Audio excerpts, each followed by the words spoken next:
Ketika dosa menjadi penyakit yang tak terlihat. Tidak semua penyakit datang karena virus atau tubuh yang lemah. Ada penyakit yang berakar dari jiwa yang berdosa, hati yang tidak tenang, dan pikiran yang terus dibebani rasa bersalah. Dosa yang dibiarkan tumbuh tanpa pertobatan dapat melahirkan luka batin, bahkan menjalar menjadi penderitaan fisik. Alkitab menyingkapkan bahwa dosa bukan hanya memisahkan manusia dari Allah, tapi juga menggerogoti hidupnya dari dalam. 1. Daud dan luka akibat dosa. Mazmur 32 ayat 3-5. Raja Daud pernah berkata, "Selama aku berdiam diri, tulang-tulangku menjadi lesu karena aku mengeluh sepanjang hari." Dosa yang disembunyikan membuatnya sakit, bukan hanya secara rohani, tapi juga jasmani. Ia merasa kekeringan batin yang menyesakkan. Barulah ketika ia mengaku dosanya kepada Tuhan, datanglah pemulihan. 2.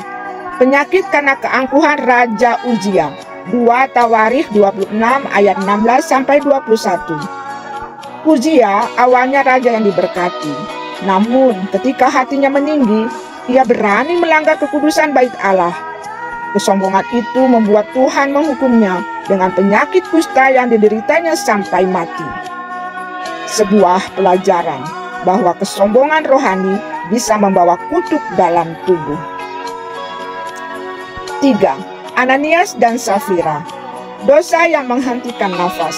Kisah Para Rasul 5 ayat 1-11.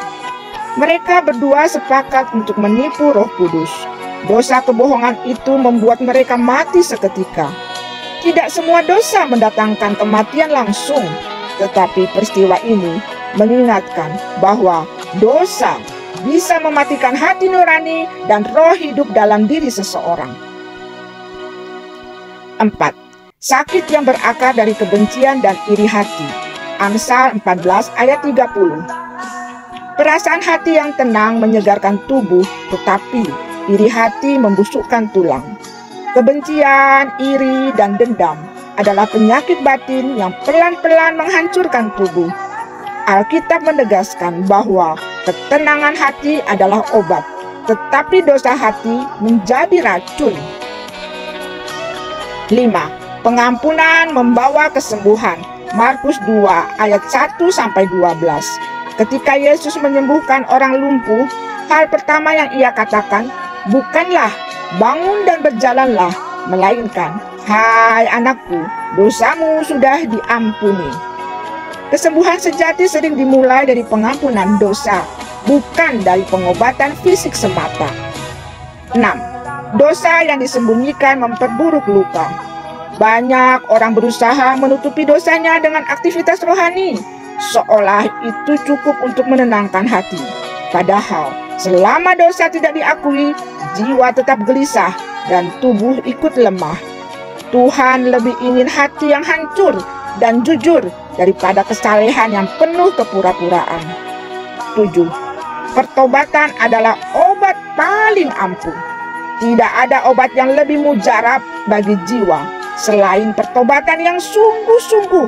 Ketika seseorang datang kepada Tuhan dengan rendah hati, mengaku dosanya, dan meninggalkannya, maka pemulihan akan mengalir baik bagi jiwanya, pikirannya, bahkan tubuhnya. Penyakit karena dosa mungkin tidak selalu terlihat di hasil laboratorium, tetapi nyata dalam kekosongan batin dan hati yang gersang. Tuhan Yesus datang bukan hanya untuk menyembuhkan tubuh, tapi juga memulihkan jiwa yang rusak oleh dosa. Dialah yang mengampuni segala kesalahanmu, yang menyembuhkan segala penyakitmu, kata Alkitab dalam Mazmur 103 ayat 3. Tuhan Yesus memberkati kita semua. Amin.